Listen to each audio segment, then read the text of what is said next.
Olá pessoal, aqui é o evangelista Jefferson Vicente para mais uma pré-aula da nossa revista da editora Betel. A nossa lição de hoje é a lição de número 3, cujo título é O Supremo Bom Pastor. Irmãos, essa é a terceira lição da nossa revista Salmos. E eu estou muito feliz de estar aqui com vocês novamente, ministrando o conteúdo desta lição.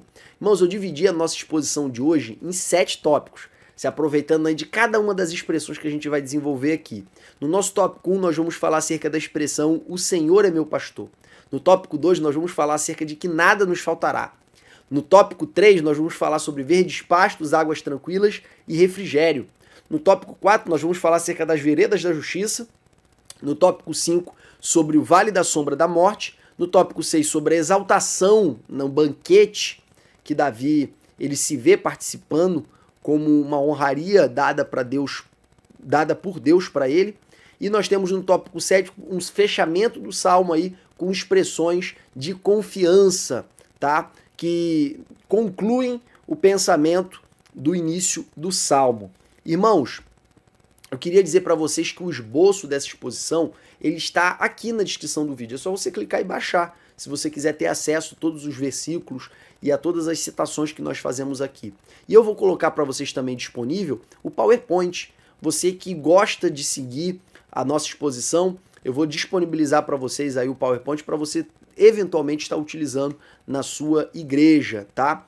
Eu gostaria de alertá-los, porém, que se você quer seguir a revista à risca, eu recomendo que você entre no blog EBD Betel e baixe o PPT, baixe o PowerPoint de lá, porque lá ele segue à risca os subtópicos da nossa revista, tá?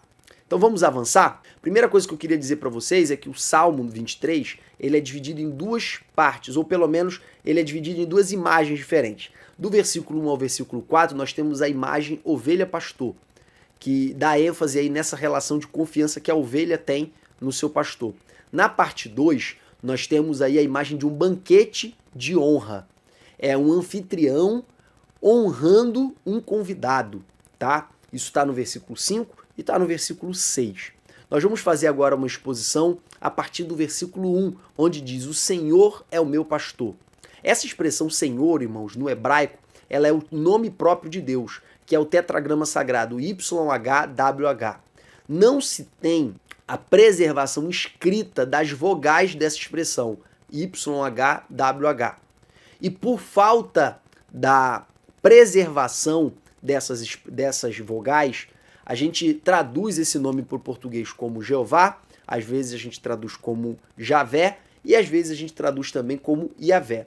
Só que de todas as três, a melhor tradução seria Iavé. Por quê? Porque o YHWH, ele pode ter a identidade da sua vogal, pelo menos da primeira sílaba, identificada na expressão Halel Iá, ou Aleluia. A expressão Aleluia é Halel, louvai, Iá, que é Iavé, Senhor. Então, Aleluia ou Aleluia é louvai ao Senhor, tá? Então a gente pega esse Iá aí do finalzinho e identifica que a primeira vogal da primeira sílaba é o A. Então ficaria Iá, e aí pela etimologia da palavra eles identificam que tem um E ali na segunda sílaba, onde ficaria Iavé, tá? Essa seria a melhor tradução. Como, porém, nós usamos a versão de João Ferreira de Almeida, versão revista e corrigida, ele não traduz o nome do Senhor, tá? Ele, na verdade, substitui a expressão Iavé ou tetragrama sagrado pelo nome Senhor. Só que quando a tradução é feita do nome Iavé, ele coloca em caixa alta todas as letras maiúsculas, Senhor. No entanto, quando ele traduz uma outra palavra que também deveria ser traduzida como Senhor para o português, que é Adonai, que era a expressão que um servo utilizava para se referir ao seu patrão, ou um escravo utilizava para se referir ao seu dono no hebraico, essa expressão Adonai, que também deveria ser traduzida como Senhor, ela efetivamente é traduzida como Senhor, mas tem como diferenciação a caixa baixa, que são ou todas as letras minúsculas, ou só a primeira letra maiúscula e as demais minúsculas. O problema é quando a palavra Iavé, ela vem ao lado de Adonai. Então ficaria na tradução, seguindo esse critério, Senhor com letra minúscula, Senhor. Senhor, Senhor. E aí ficaria muito esquisito, tá? Então todas as vezes que aparece no hebraico Adonai Yavé, a nossa Bíblia traduz como Senhor Jeová. Só que Jeová não é a melhor tradução, como eu estou dizendo para vocês, porque Jeová é a mistura das vogais de Adonai com as consoantes de Yavé. Então fica uma misturada que não tem nenhum fundamento histórico adequado, tá? Então a melhor tradução seria Yavé. Então esse salmo aqui está escrito Yavé é o meu pastor. Tá? Eu só estou destacando isso para vocês, porque a nossa tradução que a gente usa nas nossas igrejas não traz o nome Yavé, mas traz a palavra substitutiva a ele, que é a palavra Senhor em caixa alta. Então, Davi escreve esse salmo, irmãos, porque ele está com um sentimento de adoração, principalmente na área da confiança, da confiança ao Senhor. Como eu falei para vocês na lição de número 1, quando alguém está cheio de sentimentos, ela procura expressar esses sentimentos não num texto em prosa, num texto argumentativo. Ela procura expor esses sentimentos através de arte, pintura, música, poesia, porque através das artes ele tem vários outros recursos que não estão disponíveis porque através das artes o artista ele tem recursos muito mais amplos para externalizar o seu sentimento de adoração. Como eu disse na música, você não tem apenas a letra, você tem harmonia, você tem melodia e você tem ritmo. Se você acelerar muito uma música, você dá a sensação de alegria. Se você desacelera a música, você dá a sensação de melancolia. Se você tiver uma melodia em escala menor, você dá mais uma tristeza, um tom de tristeza para aquela música. Então, quando você quer expressar sentimentos, a melhor maneira de você expressar sentimentos é através dessas formas de arte.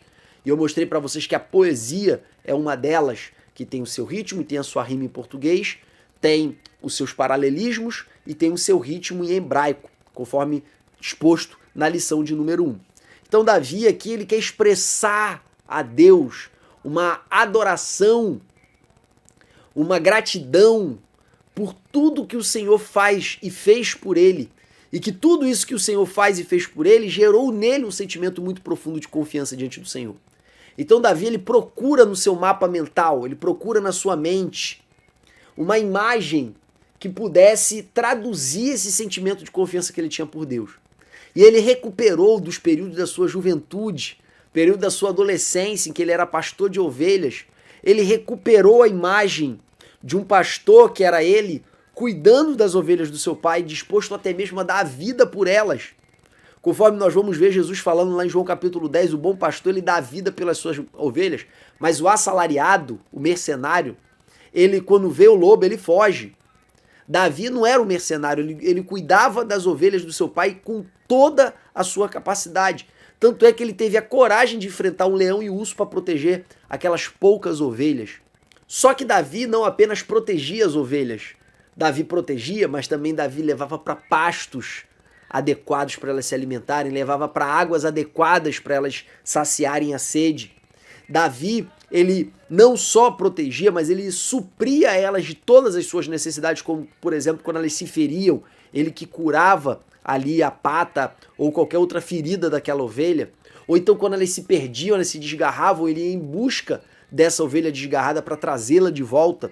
Então Davi, ele tem essa imagem, esse arquétipo do relacionamento da ovelha com o seu pastor, e ele se apropria desse arquétipo, ele se apropria dessa imagem para se referir à relação de confiança que ele tinha em relação a Deus.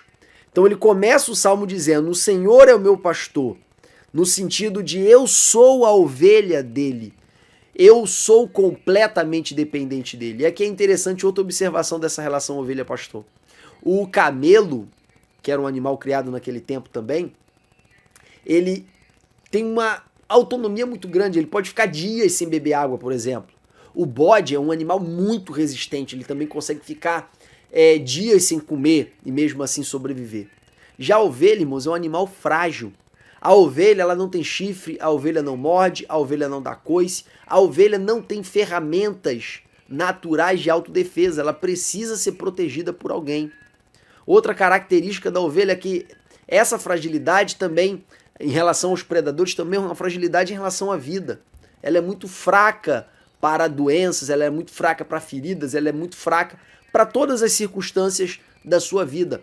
Então, para uma ovelha crescer e se desenvolver e se multiplicar, ela precisa de um cuidado pastoral. Então, Davi, ele não quer apenas falar desse sentimento de proteção que ele tinha em relação a Deus, porque ele já fez isso em muitos outros salmos. Ele chamou Deus de seu libertador, de seu refúgio, fortaleza, escudo. Davi usa vários tipos de imagens para se referir a Deus, para expressar um sentimento de confiança. Só que aqui no Salmo 23 ele utiliza a imagem do pastor, porque a imagem do pastor dá a ideia de uma proteção integral, que abrange não apenas a proteção dos perigos externos, mas também de toda uma rede de cuidados para a preservação da ovelha.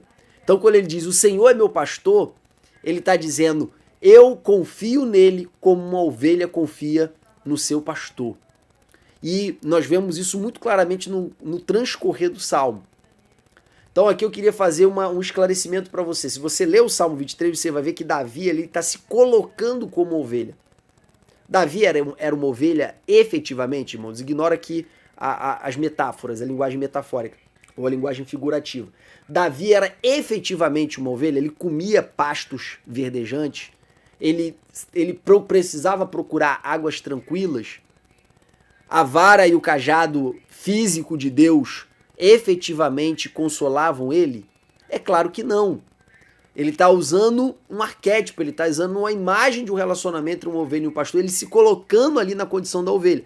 Então Davi, nós vemos claramente, ele criou um eu lírico de ovelha para expressar essa confiança que ele tem em relação ao Senhor. E o que é o eu lírico, irmãos? O eu lírico é o ser que declama a poesia. Essa imagem do eu lírico, ela é útil quando o eu lírico ele é desassociado do escritor do poema.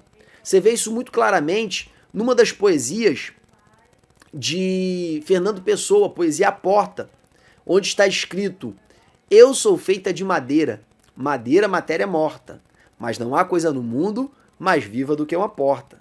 Eu abro devagarinho para passar o menininho, eu abro bem com cuidado para passar o namorado, eu abro bem prazenteira para passar a cozinheira, eu abro de supetão para passar o capitão.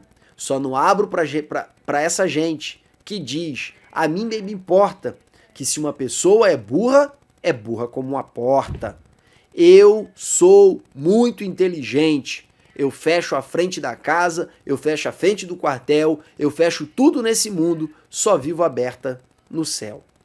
Então nessa poesia aqui de Fernando Pessoa, uma poesia hilárica, né, cômica, nós vemos aí uma demonstração clara do que é o eu lírico. Aqui nessa poesia o escritor é Fernando Pessoa, mas o eu lírico é a própria Porta. Nós vamos ver isso também em várias canções de Chico Buarque, em que o eu lírico dele é uma mulher, expressando sentimentos de mulher, com uma visão de mundo de mulher. Então, você vê muito claramente nesses exemplos aí a diferença entre o escritor e o eu lírico. Aqui no nosso exemplo, o eu lírico do texto é uma ovelha, tá? Ainda que essa dissociação não seja completa, como no exemplo da Porta, porque essa ovelha é Davi, mas como Davi não era efetivamente uma ovelha, a gente pode falar de uma dissociação parcial, então a gente pode dizer que o eu lírico, ele é ao mesmo tempo Davi e ao mesmo tempo não é, porque Davi não era uma ovelha de verdade, porém, ao se colocar como ovelha, o eu do escritor também está contido dentro do eu lírico, tá? Nós vamos ver essas dissociações em vários outros exemplos aí da Bíblia, e também da nossa harpa cristã, mas eu não vou estar esclarecendo para vocês, eu coloquei um exemplo aí no nosso esboço, tá? Com relação ao hino 212 da nossa harpa. Mas avançando, irmãos, por que Davi ele se coloca como ovelha? Porque a ovelha confia plenamente no seu pastor. O maior exemplo disso é o texto de Jesus lá em João capítulo 10, versículo 3 a 5, onde está escrito: a este o porteiro abre, e as ovelhas ouvem a sua voz e chama pelo seu nome as suas ovelhas e as traz para fora. E quando tira para fora as suas ovelhas, vai adiante delas, e as ovelhas o seguem, porque conhecem a sua voz. Mas de modo nenhum seguirão o estranho, antes fugirão dele, porque não conhecem a voz dos estranhos. Um exemplo claro, claríssimo, desse texto que Jesus está falando é essa imagem que está passando aqui agora para vocês, em que essas pessoas estão chamando as ovelhas. Notem que elas estão fazendo sons, provavelmente tentando imitar o pastor dessas ovelhas.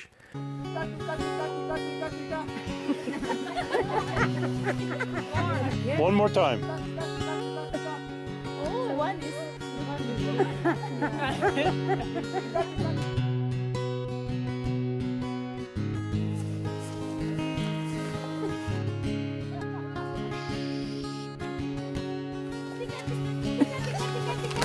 Louder! Tica, tica, tica, tica. Tica, tica, tica, tica. Tica, tica.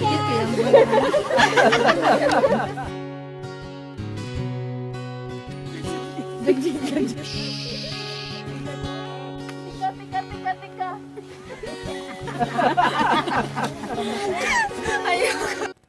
Mas em momento nenhum essas ovelhas olham para essas pessoas que estão gritando. No entanto, observe agora o que vai acontecer.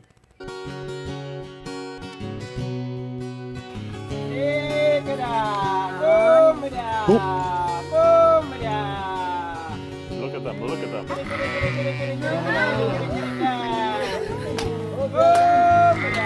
That's amazing. Isn't that amazing? They are coming. Oh my God. Woo! Oh my God. I can't believe it. Oh my God. This is my voice. Oh my God. This is amazing. One more. You scared them. Yeah, Eunice made him go away. Oh my God. Was that cool or what? Yeah. You will never have the same again.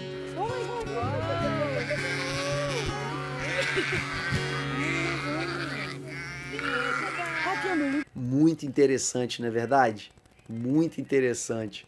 Olha a reação das ovelhas quando ouvem a voz do seu verdadeiro pastor. Olha como é que elas se comportam. É disso que Jesus está falando.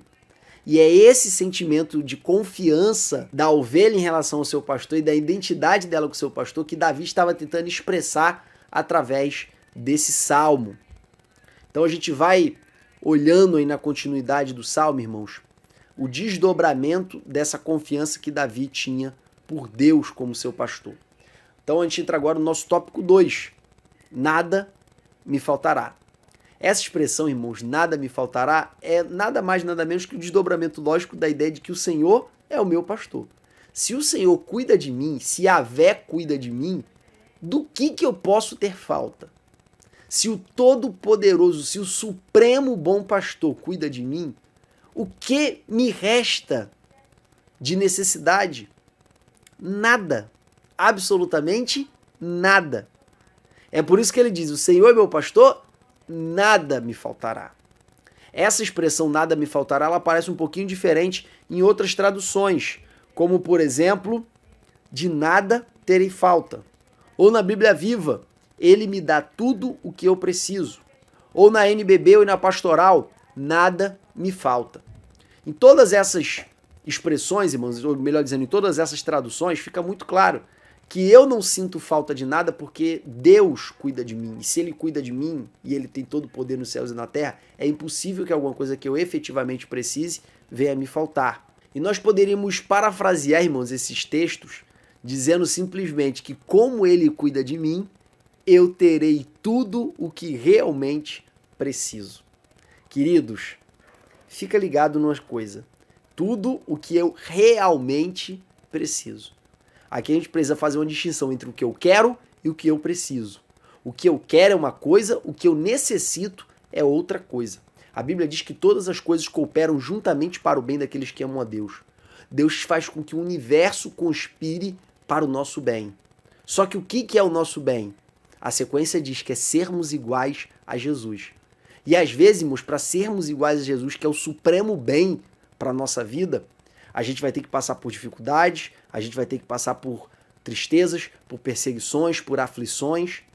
Então, quando a Bíblia diz que o Senhor é meu pastor, nada me faltará, ela não está fazendo uma defesa da teologia da prosperidade. Ela não está dizendo que tudo vai ser mil maravilhas. Ela não está dizendo que tudo vai ser fácil. O próprio Jesus nos adiantou, no mundo tereis aflições. Então, queridos, quando a Bíblia diz nada me faltará, é nada do que eu realmente preciso. E aqui, irmãos, aqui vale uma observação. O que eu realmente preciso está conectado não apenas às necessidades do meu corpo, mas às minhas necessidades como um ser integral, que é corpo, alma e espírito. Então, o que eu realmente preciso é o que o meu espírito, o que a minha alma e o que o meu corpo precisam. Tudo que eu realmente precisar, no sentido de expressão de necessidade de uma integralidade existencial, nada disso vai me faltar. Só que eu preciso crer, eu preciso confiar, eu preciso realmente acreditar de todo o meu coração que Ele é o meu pastor, que Ele cuida de mim, que Ele me sustenta. Salvo o contrário, eu não terei essa confiança. Porém, eu preciso confiar na bondade de Deus, eu preciso crer que Ele é bom, que a bondade é um aspecto, é um atributo do seu caráter inegociável. Como Jesus disse, se vocês sabem dar coisas boas para os vossos filhos, quanto mais o vosso Pai Celestial. Nós precisamos crer que Ele é bom, que Ele nos ama, que Ele não tem prazer no nosso sofrimento, que Ele não tem prazer nas nossas amarguras, nas nossas tristezas. Ele só tem prazer nisso quando tudo isso contribui para o nosso aperfeiçoamento, como um pai que às vezes vê o filho passando por uma tristeza, por um choro, por um momento de desalento, mas o pai sabe que aquilo ali só está cooperando para o seu fortalecimento. Então a gente precisa crer que Deus nos ama genuinamente, a gente precisa crer que Ele é bom, para até nos momentos ruins a gente ter absoluta certeza que nada está nos faltando. Então o Senhor é meu pastor, e se Ele cuida de mim, eu posso ficar tranquilo. Nada, absolutamente nada me faltará. Dito isso, irmãos, vamos para o nosso tópico 3. Verdes pastos, águas tranquilas e refrigério. Irmãos, entenda bem. Por que Davi tinha tanta confiança em Deus e tinha tanta certeza que nada iria faltar para ele? Irmãos, ele tinha essa confiança absoluta porque ele já estava acostumado a ser cuidado por Deus. Ele já tinha inúmeras experiências do cuidado e do zelo de Deus pela vida dele. E ele expressa isso no versículo 2. Deitar-me faz em verdes pastos. Guia-me mansamente às águas tranquilas e refrigera minha alma. Aqui eu quero fazer 4 destaques. O primeiro é deitar-me faz. Deus está preocupado com o nosso descanso. E aqui, irmãos, não é só o descanso do nosso corpo. O descanso do nosso corpo, ele está manifestado no mandamento que manda a gente guardar o sábado. Nós vamos encontrar Jesus falando sobre o sábado, não renegando o sábado, mas conformando ao sábado ao seu verdadeiro propósito. Quando Jesus curava no sábado, os fariseus ficavam reclamando, dizendo que ele estava violando a lei, e ele respondia: o homem não foi feito por causa do sábado, mas o sábado por causa do homem. A proibição de se trabalhar no sábado tem como objetivo primordial cuidar da vida humana. Porque o corpo humano ele depende de descanso para se renovar, para se preservar. Então Deus está preocupado com o descanso do nosso corpo, mas não só isso, Ele também está preocupado com o descanso da nossa alma. Por isso que Ele diz: vinde a mim, você que está cansado e sobrecarregado, e eu vos aliviarei. Tomai sobre vós o meu jugo e aprendei de mim, que sou manso e humilde de coração, e encontrareis descanso para a vossa alma. Ele nos oferece descanso para a alma. Ele está preocupado como a nossa alma está, se ela está sobrecarregada de ansiedade, se ela está sobrecarregada de pavores, se ela está sobrecarregada de desespero, se ela está sobrecarregada de angústias. Ele está preocupado com a nossa alma. E aí o salmista Davi expressa essa preocupação dizendo que ele me faz deitar, ele me faz descansar. Descansar aonde? Aonde tem fartura, em pastos verdejantes. Tudo que uma ovelha mais gostava, irmãos, era comer comida fresca, é comer relva verdinha. Essa era a comida saborosa para uma ovelha. E o bom pastor ele faz questão de chegar, identificar e levar a sua ovelha para descansar no meio da abundância de pão. Outra coisa que o pastor também faz, ele leva as ovelhas para águas tranquilas. Por que, irmãos, que o pastor leva a ovelha para águas tranquilas? Porque a ovelha é um ser muito assustado. A ovelha não consegue beber água em ribeiros muito agitados. Então não é bom nem levar ela para água parada, porque a água parada normalmente fazia mal para a ovelha, água contaminada. E também não era bom levar a ovelha em águas agitadas demais. Então tinham que ser águas adequadas para ela, águas tranquilas. O nosso Deus, irmãos, Davi está expressando aqui, ele cuida de nós nos mínimos detalhes. A outra coisa que o pastor faz em relação a nós também, irmãos, é refrigerar a nossa alma. Aqui, irmãos, essa expressão refrigério, ela pode ter dois sentidos. Ela pode estar conectada com o sentido de refrescar, ou ela pode, e isso as traduções mais modernas praticamente todas elas adotam essa segunda vertente, que não é refrigera no sentido de refrigerar, mas sim no sentido de restaurar a minha alma, ou seja, restaurar o meu vigor, restaurar a minha força. Essa expressão, irmãos, no hebraico ela tem mais o sentido de restauração do que de refrescar, tá? Então esse refrigério aí é mais no sentido de restaurar o vigor e restaurar a força. Então ele me leva para deitar em pastos verdejantes, onde eu posso descansar e me alimentar com conforto. Ele me eleva a águas tranquilas, ele pensa nos mínimos detalhes de como cuidar de mim. Então por causa disso, porque ele cuida de mim, me faz descansar, me alimenta e me sacia a sede, eu tenho as minhas forças revigoradas. Ele restaura a minha alma, ele refrigera a minha alma, ele restaura o meu vigor, conforme está escrito na nova versão internacional. Então, queridos, a gente vê muito claramente aí o sentimento que o salmista tem em relação ao cuidado de Deus. E se Deus cuida de mim dessa maneira, mas não somente isso, e aqui a gente entra no nosso tópico 4, que são veredas da justiça, ele também nos guia pelas veredas da justiça por amor do seu nome. Irmãos, a tradução mais adequada aí seria nos leva por caminhos bons, ou caminhos de fácil deslocamento. Ele escolhe a melhor trilha para eu seguir como ovelha. E isso tem a aplicação que foi apropriada aí pelo nosso tradutor, que é veredas da justiça. Dá uma aplicação moral para esses caminhos bons, esses caminhos de fácil percurso, ou caminhos retos. Essa expressão, ela vem para nós, ela tem aplicação prática para nós, como ele me conduz por caminhos justos.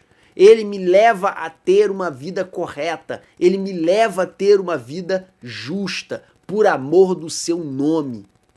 Ele me faz ser um objeto de glorificação do seu nome.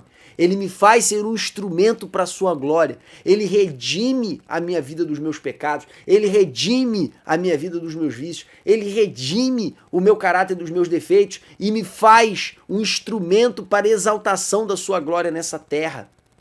Por quê? Porque ele me faz andar por veredas da justiça por amor do seu nome. Se, irmãos, ele me faz descansar, se ele me dá alimento em abundância, se ele me dá águas tranquilas, se ele restaura o meu vigor, se ele me leva por caminhos bons, caminhos fáceis de eu trilhar, ou seja, veredas da justiça por amor do seu nome, se ele cuida de mim integralmente, é por isso que a frase de cima do versículo 1 se consolida com essas outras verdades, que é o Senhor meu pastor, nada me faltará. Quando for necessário passar pelo vale da sombra da morte, eu também não terei medo nenhum, porque ele está comigo. Note bem, irmãos, existe uma diferença entre acreditar e confiar. Eu gosto sempre de falar acerca dessa diferença. Confiar é diferente de acreditar, porque acreditar acontece na mente, confiar acontece no coração. Você talvez morra de medo de andar num brinquedo, numa montanha-russa. Mas depois que você anda naquela montanha-russa 30 vezes, você para de sentir medo. Alguns vão parar na segunda ou na terceira, outros vão precisar de 30 vezes para parar de ter medo. E por que você para de sentir medo? Teu coração para de acelerar, tua barriga para de gelar? Porque a certeza que você tem de que aquilo é seguro, ela vai se consolidando de você de maneira tal que o teu cérebro para de liberar adrenalina nos momentos de emoção do transcurso daquela montanha-russa. Então essa convicção de que nada vai acontecer, nada vai dar de errado, você não vai cair, você não está correndo perigo, essa convicção, essa crença que está na sua mente, porque você acredita que aquela máquina passou por inspeção, ela vai sendo introjetada e vai sendo consolidada no seu interior de tal maneira que ela vira uma confiança. Não está mais só aqui, entrou aqui também. E uma vez que entra aqui, eu não perco o meu equilíbrio, eu não perco o meu centro gravitacional de emoções. Eu continuo centrado, eu continuo focado, eu não entro em desespero, eu não entro em estado de pavor, eu não tenho síndrome do pânico. Por quê? Porque se eu aprendi a desfrutar dos pastos verdejantes, do descanso, das águas tranquilas, se eu sei que ele refrigera minha alma, ou seja, restaura o meu vigor, se eu sei que ele me leva por caminhos de justiça por amor do seu nome, quando algo aparentemente ruim acontecer, eu vou continuar confiando nele. Porque eu aprendi a confiar nele, independentemente das circunstâncias. A gente encontra muita gente, irmãos, nesses últimos dias com crise de ansiedade, com síndrome do pânico, com desesperos, às vezes motivados por circunstâncias genuínas e às vezes sem motivação fática nenhuma. São pessoas que estão com a alma atribulada. E esse salmo é um alento para essas pessoas. Por quê? Porque ele nos ensina que se ele cuida da gente no momento bom, ele também vai cuidar no momento ruim. E esse desenvolvimento dessa confiança, irmãos, vai acontecendo na medida que você vai tendo experiências com ele. É por isso que Paulo falou na Romanos capítulo 5, versículo 3, porque não nos gloriamos apenas nas bênçãos, nas coisas boas, mas nós nos gloriamos também nas tribulações, porque as tribulações produzem paciência, paciência, experiência, experiência, esperança. Quem tem experiência com Deus, irmãos, não se abala por qualquer coisa.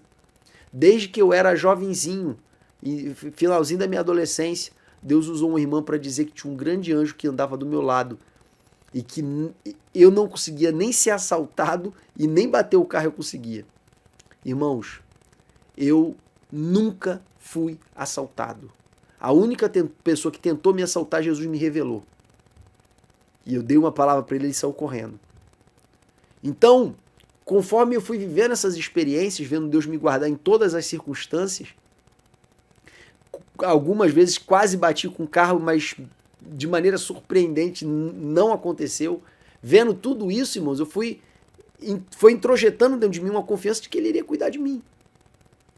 Então, quando me enviaram para pastorear uma congregação no topo de uma favela, uma das favelas mais perigosas aqui do Rio de Janeiro, eu fui crendo que Deus iria me guardar. Iria guardar a mim, ia guardar minha esposa, ia guardar minha filha, ia guardar minha família.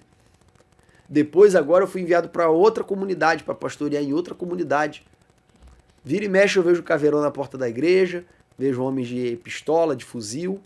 Eu lembro que no passado, quando eu entrava numa comunidade, alguém apontava a arma para mim, eu me tremia todo, barriga gelava, o pensamento acelerava, liberação de adrenalina.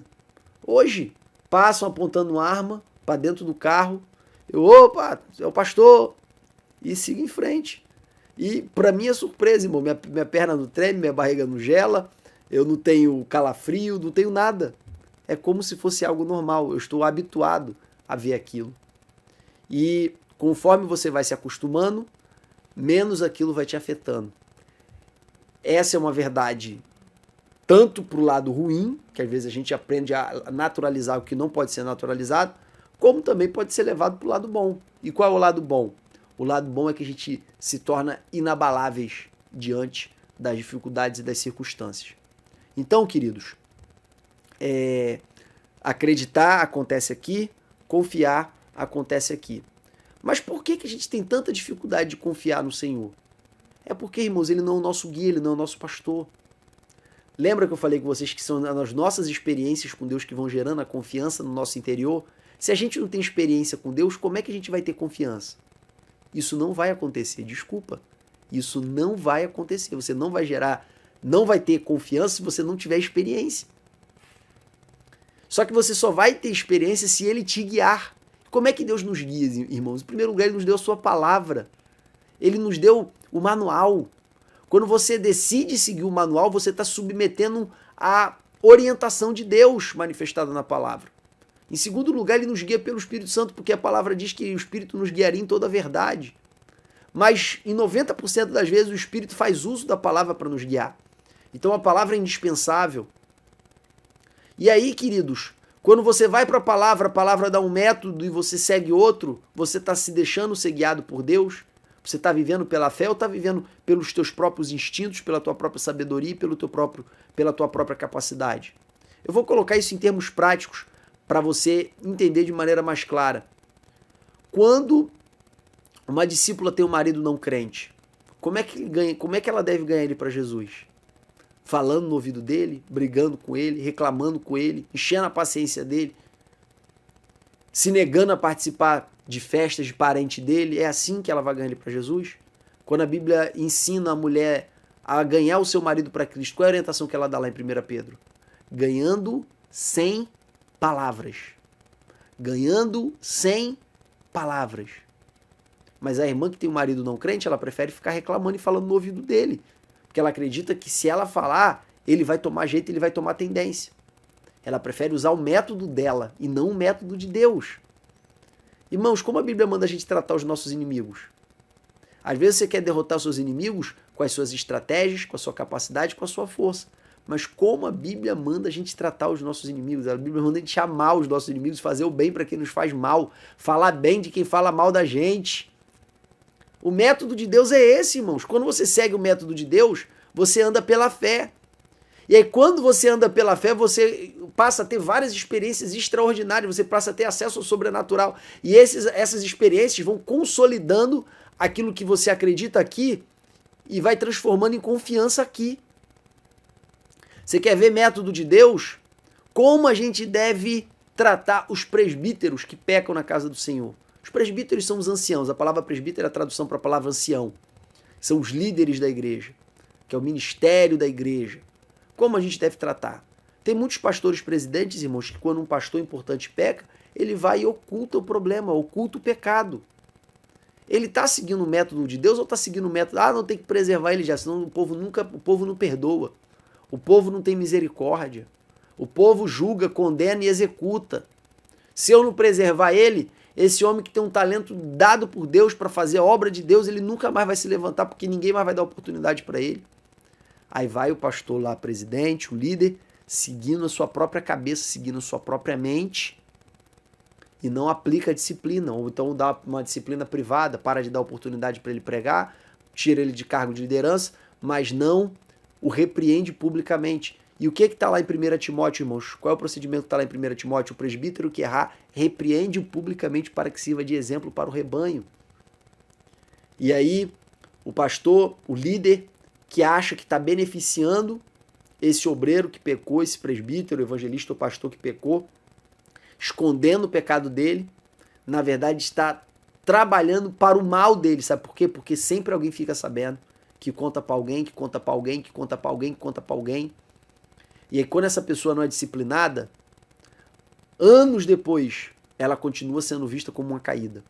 Mas quando ela é disciplinada e restaurada, logo depois da restauração, do período da disciplina, ela é vista como uma pessoa recuperada, como uma pessoa regenerada.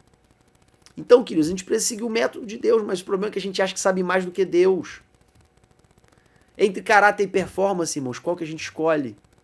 Às vezes o líder, ele olha uma pessoa na igreja com desenvoltura e fala e é articulado, ele pensa, cara, isso vai dar um ótimo coordenador um ótimo coordenador de mocidade, isso vai dar um ótimo coordenador de varões, isso vai dar um ótimo líder de missões.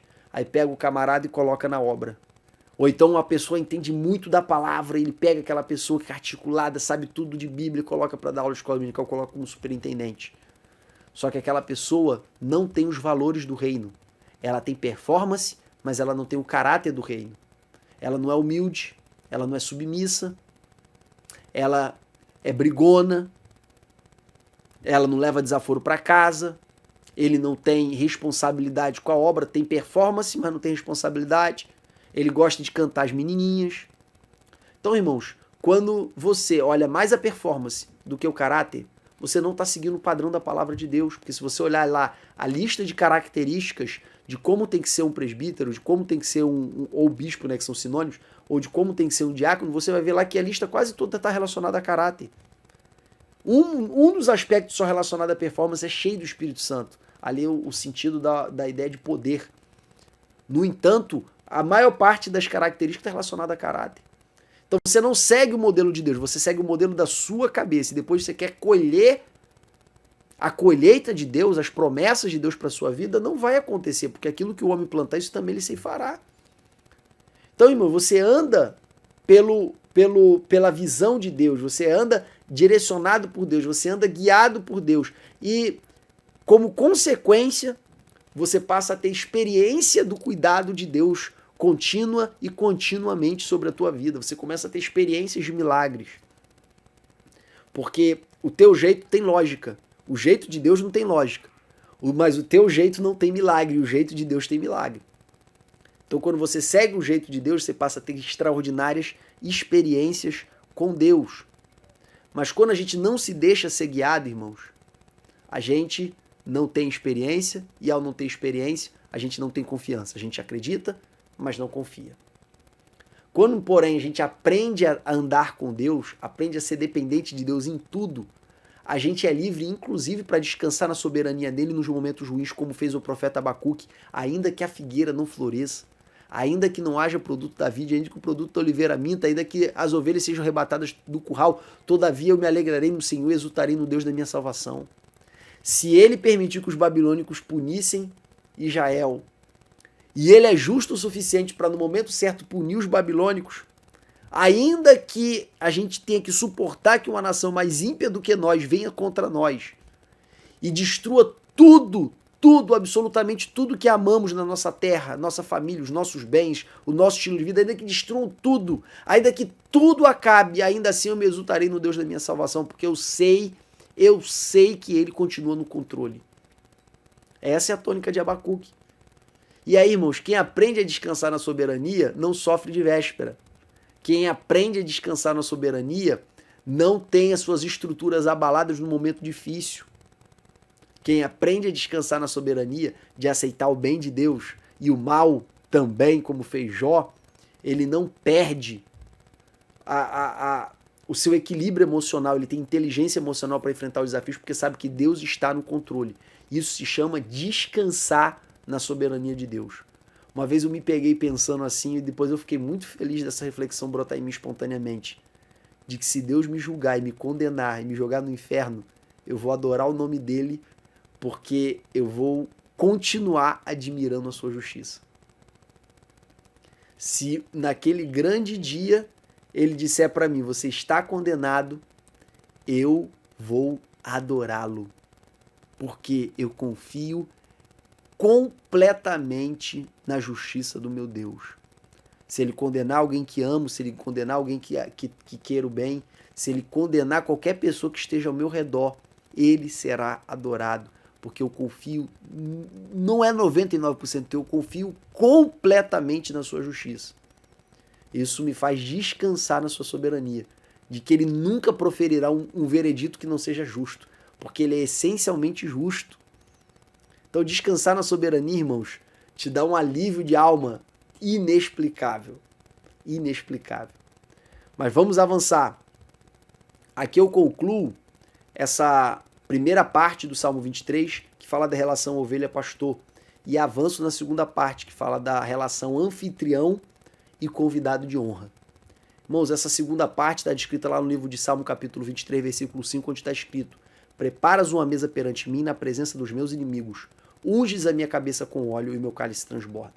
Eu preciso que você entenda, irmãos, que isso aqui é a imagem de uma celebração, de um banquete oferecido em honra a alguém.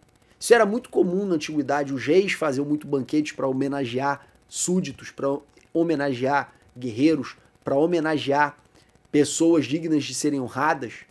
Pessoas ricas também faziam banquetes em homenagem a sábios, faziam banquetes em homenagem a profetas, faziam banquetes em homenagem a pessoas importantes para homenageá-las. E aqui o salmista coloca Deus como anfitrião que faz um banquete para ele. Preparas uma mesa perante mim na presença dos meus inimigos. E aqui, como é que eu sei que isso é um banquete de honra? Em primeiro lugar, porque é na presença dos meus inimigos. Aqui remete para dois tipos de imagem, irmãos. Se Davi está tendo em mente que é como se Deus fosse um rei e ele fosse um guerreiro desse reino e ele trabalhasse para derrotar os inimigos do reino e capturasse esses inimigos e o rei desse um banquete em homenagem a ele por essa conquista, por essa derrota por esses inimigos, e coloque esses inimigos acorrentados, expostos como troféu para observar esse banquete de honra, nós temos uma primeira interpretação para esse texto. Preparas uma mesa perante mim na presença dos meus inimigos. Mas essa expressão pode ter uma segunda interpretação, que é a interpretação de que os meus inimigos, eles não são inimigos externos que eu acorrentei e trouxe para assistir a minha glória, e sim pessoas da minha própria convivência que tentavam me passar para trás, que tentaram me derrubar, que tentaram ver o meu fracasso e a minha derrota, e agora precisam me ver exaltados na mesa do anfitrião. E era muito costume saudar, honrar esse anfitrião com um perfume caríssimo. Na literatura antiga eles usavam muito a mirra para untar o rosto ou a cabeça do convidado de honra. Nós vamos ver essa imagem de maneira muito clara lá em Lucas capítulo 7, naquela passagem de Jesus almoçando na casa de Simão, fariseu, e aquela mulher, uma mulher prostituta, uma mulher da vida, levando um unguento caríssimo para derramar sobre a cabeça de Jesus, ungindo a sua cabeça e honrando ele, chorando e secando os seus pés com as suas lágrimas. Então, nós observamos aí nesse texto uma referência a essa honra a um convidado muito especial. E a parte do "e o meu cálice transborda", irmãos, fala de um banquete com muita abundância, né? Um banquete com bastante fartura. Essa expressão, irmãos, na presença dos meus inimigos, ela merece um destaque porque cabem duas interpretações para ela. Uma, Davi está se enxergando como um grande guerreiro a serviço do rei. O rei promove esse banquete para homenagear Davi. E os inimigos de Davi e do reino, que foram conquistados e acorrentados, estavam sendo expostos, acorrentados como um troféu. Isso era muito comum, tá? Deixar os adversários, o rei do povo estrangeiro ou os generais do exército estrangeiro, expostos como um troféu diante da multidão que estava ali se banqueteando para comemorar a vitória. E nós temos também uma segunda imagem, que é a imagem de conspiradores que estavam se voltando contra Davi, mas que tiveram que ver ele ser honrado por Deus num jantar no qual foi convocado todos os nobres e todas as pessoas importantes do reino. E entre esses nobres estavam os adversários de Davi.